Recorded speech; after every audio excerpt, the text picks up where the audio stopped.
Hello there, it's Jo from Minerva. Today we are going to do a sew along of the Stylark Loungewear pant set.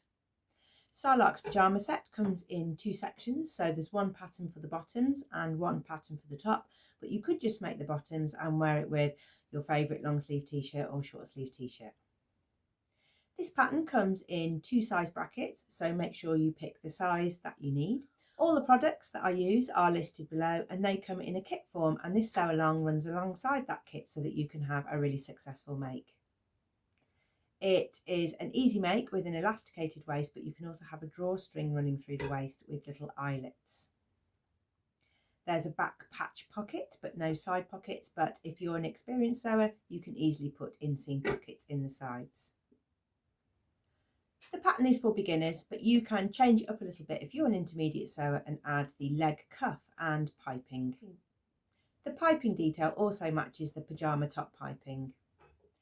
The fabric that I've chosen for this kit is the Minerva exclusive viscose challis.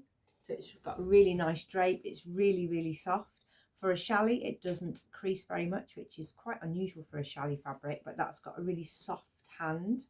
And I've chosen the Celestial Motion print because I thought that was really in keeping with a pyjama set. In my sew alongs, I follow the patterns as if you were reading them yourself, and if you've not used a Stylark pattern before, I will let you know that there aren't many instructions and not a lot of diagrams, so the instructions are very clear and concise, and they use sewing vocabulary and language so that they can keep those instructions clear and concise. I don't mind that because I actually think the less instructions there are, the less there is to unpick. So the more it sort of rambles on in instructions, the more you can get lost in them. So I like Stylark patterns, instructions. I think they're really clear, and if you've got some sewing experience, they're fabulous. If you're new, they might be a little bit daunting, but I'm going to read out the instruction and then I'm going to show you with the fabric what that really means.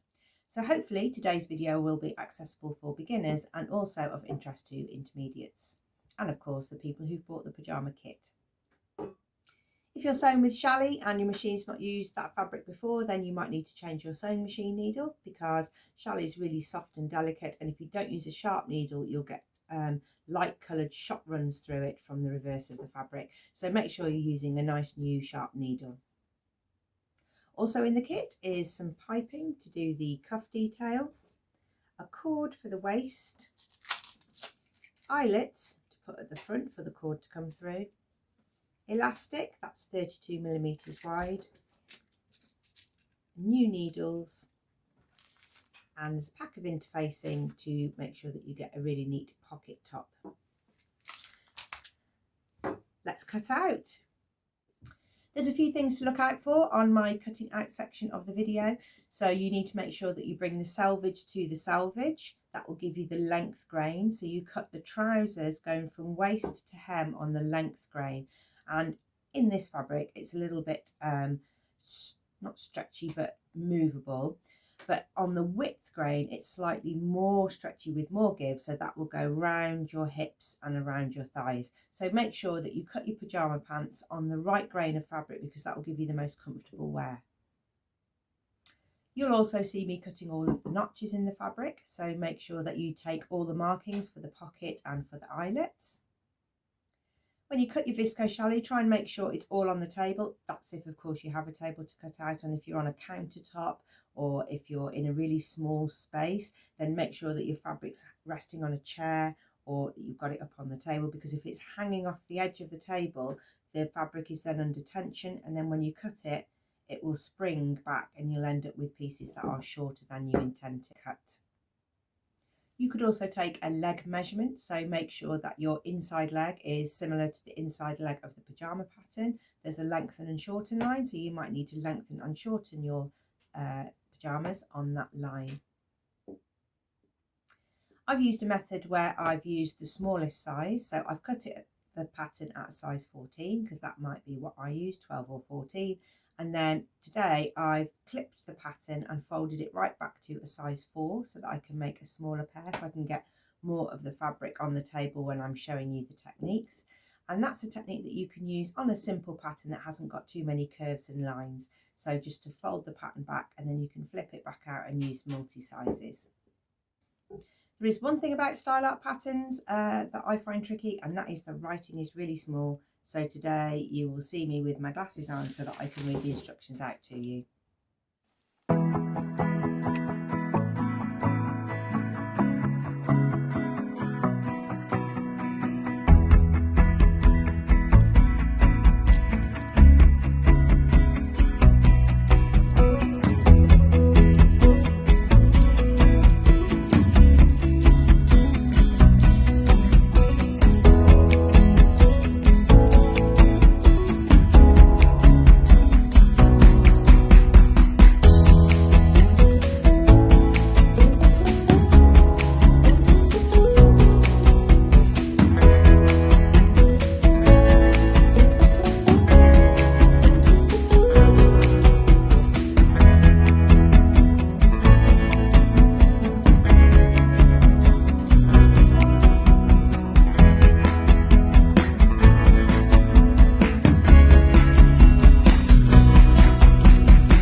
First, we're going to construct the pocket. The pocket is a little patch pocket, has piping detail. You can leave it off if you want to, but it goes on the right hand side of the pyjama, so there's just one pocket. There isn't one on each back piece. First of all, I'm going to show you with the piping detail today in case you want to use it. So I'm going to cut a piece of piping to go across the top of the pocket, and the piping is going to go on the edge with the notch on it, and I'm going to place the piping along the edge of the pocket and sew it really close. Now if you use a commercial piping, you can follow the guideline of where the piping was made, which is quite useful. You might need to put your zipper foot on to get really close. Sew along here. If you don't have a zipper foot that comes with your machine, most machine accessories are in a front pocket on your sewing machine, or you can buy a zipper foot. I really like this one because it's really narrow and you can get very, very close to the edge of your zipper, or indeed piping as we are today. You take off the foot from the shank. Now when I sew, my needle can get right up close to the piping. Take your pocket top. Mine's fused with a light interfacing. You don't have to do that, but if you've got something like a chalet, it just stops the top rippling on the top of your pocket. And place your pocket right side down and match up the ends of your pocket and pin through all layers. That's the pocket, the top and the piping, and repeat your seam along here. Now I can't see now where to go, so I might swap my pins over and sew from the other side because I can see where my line was from when I put the piping on. Okay, I'm going to read this instruction as you see it. So with right sides together, fold the pocket top over. So I'm using the notch to find out where the halfway line is.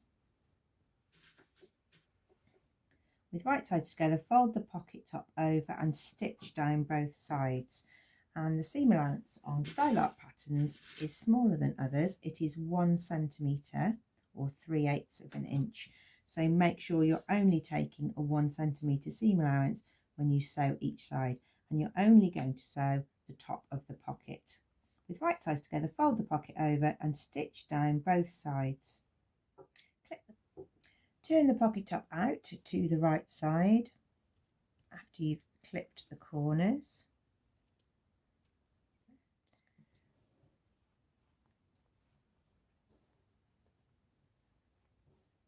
I'm going to use the end of my seam gauge, which is a point turner, to turn out the corners. And now I can use that seam line to press down the remaining seam allowances. The final part of the instructions says to sew a sink stitch, which is an Australian term for a stitch in the ditch. So you're going to stitch in the ditch from the right side so that it holds all of that pocket down in place. This edge won't fray because it's got interfacing on the back, but if you think your fabric is fraying more than you thought, then now you've seen me do it, you could make sure that the top pocket has been finished, the edge has been finished before you construct the pocket. Okay, you should have your pocket markings. And this is the back of the pants. I've got little tailor's tacks showing where the top of the pocket will go. So I can line up the pocket and pin the pocket in place, making sure that I've just got the corners in. If you've got corners just sticking out, you can just give them a little trim so you don't have any bits sticking out of the corners. And that can be top stitched in place with a 3mm allowance from the edge, and then we can start to put our trousers together. If you're new, you might find it easier to tack that in place so that it's not going to move around. Next, we're going to simply put the trouser pieces together. So there's fronts and backs, and we're going to, in the right order, sew the side seams and the crotch together. Okay, reading from the instructions for the pant construction, I've sewn the pocket on, and I'm going to put, these are the backs, I'm going to put a front right sides together on a back and sew down the side seams. So that's one, and I'm going to put the other one right sides together on the other back. And they are slightly different, they're not the same. And this is where you might make a little mistake if you're a beginner. You mustn't sew a front to a front and a back to a back. You need a back right side up and a front right side down. And you'll know it's the back because there's a little bit extra fabric, that's sort of room for your bottom, and the fronts are a little bit smaller because they're going across the front of your stomach. So we're going to sew 1 centimetre seam allowance down both side seams.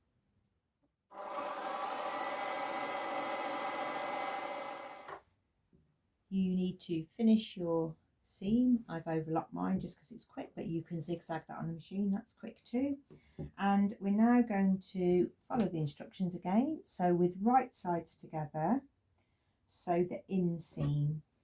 So that's this inside leg seam. So we open them out, makes this sort of shape. Now this shape is going to change to a leg shape. So you put the inseam legs together, that's the inside leg, and sew this seam,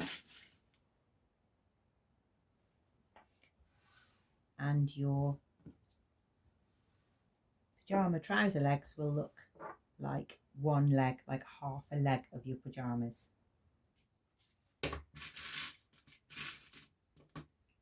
pin, stitch, finish, press.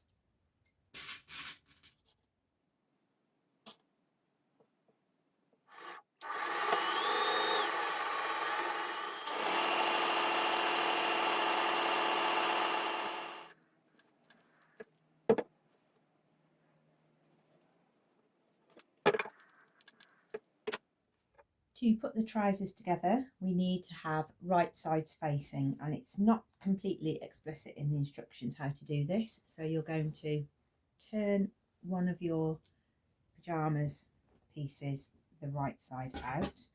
I've chosen the pocket one. And then I want to put this crotch seam inside this crotch seam, and I've got to match them up.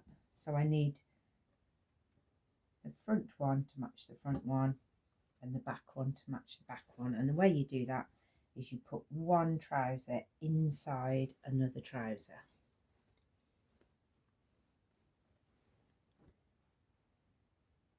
And then join up the crotch seam. And you can flick one seam allowance one way and one seam allowance another way.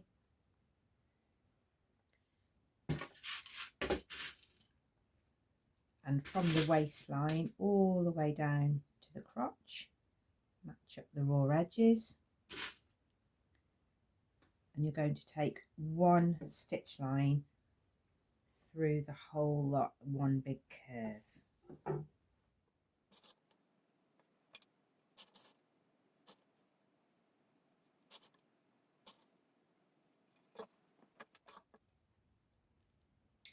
And that action that you've just seen me do there means that now I can sew from the back waistline down through the centre crotch and up the front to the centre waistline. That part of the pattern is illustrated here, where it shows you to put the one pant inside the other one, but it doesn't actually say that in the instructions. It shows it with a picture.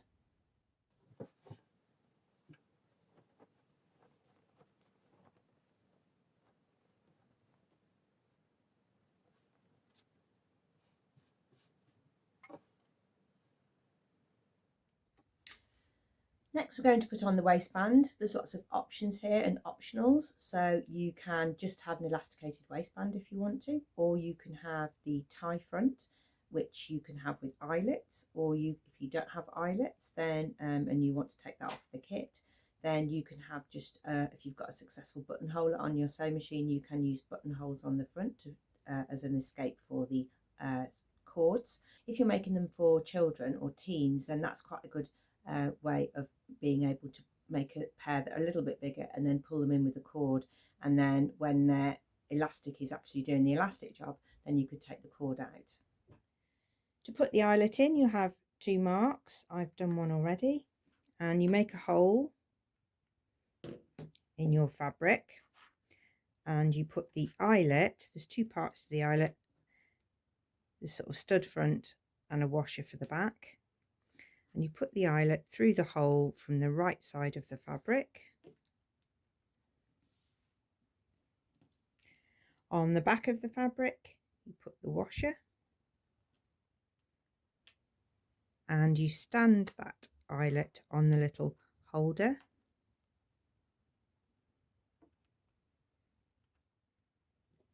The other piece is a punch and you make a little stack, and then I'm going to hit it with a hammer, and that spreads out the shoulders at the back of the eyelet.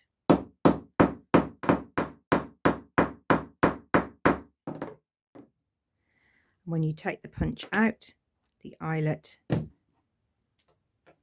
is held down by the washer on the reverse. So that's how you apply eyelets. Next, sew the centre back waist seam. Try and keep your 1 centimetre seam allowances because that will enable it to fit inside the top of the pyjamas. And press that seam open.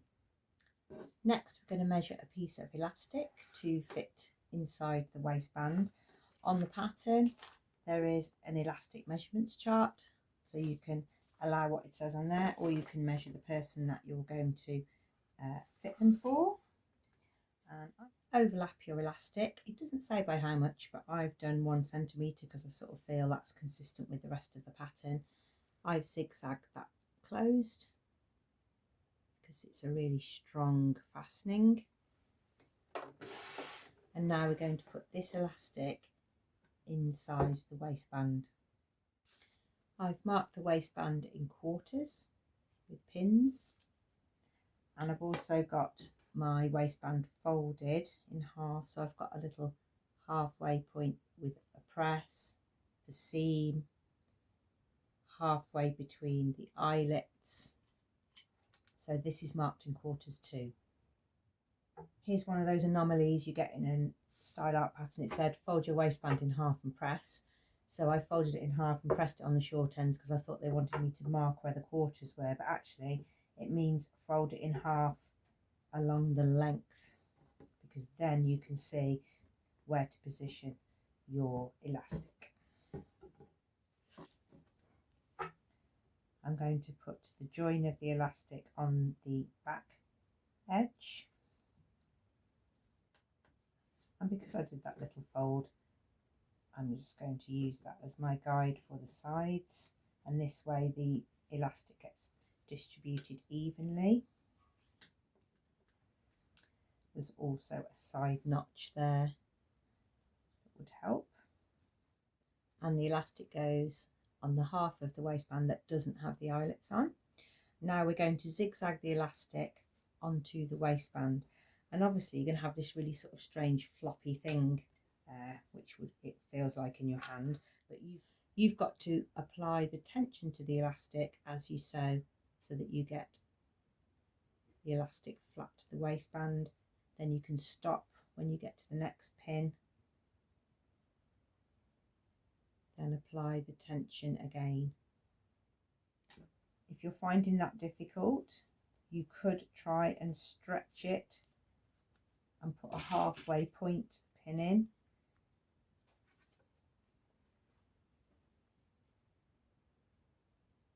So you can sew from one pin to the next and then have a little break.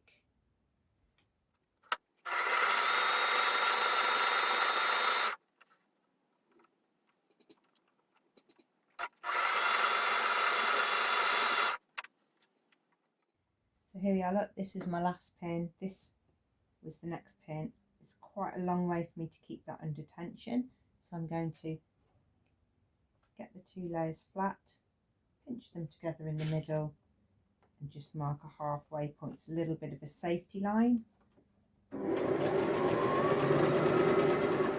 And when I get to the pin, I'm going to make sure that my needle is down, so that when I take the pin out and I've let go of everything, it's all still attached to the foot. And when I pull to get the next bit of tension, I don't pull all of the fabric and everything under the foot. The needle is holding that down. If you're making your own cord, now's the time to make a little tie. It's cut on the bias, so it does use up a little bit of fabric, but it might be your choice. Or if you're using the kit, then you've got a really nice soft cord in the kit. So you place both ends through the eyelets, and then you've got the same circumference as the elastic of the waistband, and then you can cut them off, tie a knot in the end. You can stop it from fraying by nipping the end off and just flashing a flame over it. And that just melts the ends together. We can make this one complete waistband now, so we're going to fold everything over, match up the notches, and we're just going to stay stitch that in place. So I'm just going to put a row of tacking around the bottom. I'm going to use the machine, I don't need to hand tack it, but I just need to make sure that everything's inside. So the waistband, the elastic and the tie on top and then cover it all up and sew around the bottom. And then we'll be able to attach it to the trousers. With right sides together, we're going to put the waistband onto the trousers. So look for your notches now. So there's the centre front notch. I'm going to make sure all the seam lines are flat. I'm going to pin vertically so that I can pull the pins out as I go along, and I want to sew it so that I can see the waistband, because I want to make sure that there's not going to be any puckers or ripples, because again I've got to add a tension to that so that the elastic, so I've got to put the same tension on there so that the elastic can spring back.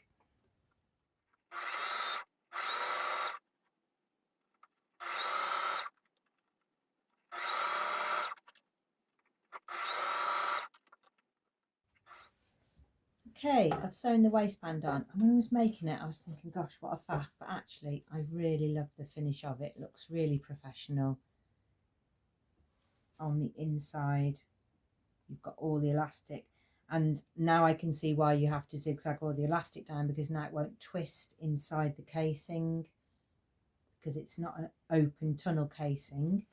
It does say the ties are for decoration, and so I thought maybe they would stop at the side seam, but actually they go all the way around, so they can actually operate. But it's not solely held up with the ties. The elastic's doing most of the holding up, and this is an addition to that. So now it's time to head down the other end. Lastly, we're going to put on the piping detail. You can make your own piping if you want to. If you want to use it, if you're making a solid colour pajama bottom and you want to put a pattern piece of piping on, but you'll need to make sure that you're cutting your piping on a 45-degree bias. That's a true bias. Or you can just buy or use from the kit the ready-made piping, which when you're just starting out or when you're making a pajama set is quite an economical way in time and money of making a piping. We're going to use some of the techniques that we used in the pocket. So this is the cuff, and we're going to sew the cuff to the circumference of the cuff piece. That's the full length. I've just given myself a little bit of extra piping on the end there, so I haven't cut it absolutely flush, because you need to put your piping foot or your zip foot back on. The ends are sewn. It's been folded in half and stay stitched around the edge or tacked on, and you can see there, because I lined up the piping, then I haven't got one lower than another. This one's not so good. See where that one has slipped down. So you want to try and get your piping to stay one on top of the other. With the pyjamas inside out and the cuff with the piping side up, I'm going to place those inside the leg circumference, match up the halfway points, pin and sew, and then zigzag or overlock so that you have all of the insides sealed together so that it doesn't fray. You might want to pin so that you can see the side. I haven't here, I'll swap them over actually in a minute. You might want to pin so that you can see where you sewed the piping on, and then you know you can just go a little bit past there to make sure that the piping is attached as close as it can be. If when you turn your pyjamas out you can still see too much of the bias binding, that's not very good there. I need to go a little bit closer, so you can just attach it all on in one pass and then go through on your second pass and really concentrate on getting close so that the piping is just protruding out. If you're not going to use the piping, make sure when you measure your inside leg at the beginning of the project that you add on some length for your leg length, and then don't cut the cuff piece at all. and then you'll have a pajama pant that is full length without the cuff detail. Here are the trousers finished, so that's the detailing on the waist with the eyelets and the tie. On the back you've got the pocket with the piping, and on the hems you've got the piping, and you've made sure that you've got really nice and close. That is your pajama pant pattern today. It's a really good pattern for beginners because you can really scale it down. You can just make an elasticated trouser that's full length, and then you can start adding some of the details as you gain more confidence. So then you can add a cuff, then you can add cuff piping, then you can add an inseam pocket, then you can put the little pocket on the back, put some piping on the pocket, then you can put the eyelets in. So there's lots and lots of moving on and growing with this pattern. The pattern range is really diverse, so it goes from 93 centimetres hip for a size 4 right up to 164 centimetres for a size 30, so make sure you pick the right pattern. I've made a size 4 today. My daughter will enjoy wearing those, so that you can take it down to a teen size, or you can make sure that you pick the size range that you need. Thank you very much for watching. I hope that you are successful with the kit, or you've been successful with this pattern, or it might help you to choose a style art pattern in the future. If you don't already have a profile with us, make an account at Minerva and you can upload your makes to the sewing community, or you can have a look and browse other makers' projects, inspiration, promotions and events that are happening over at Minerva. See you again soon.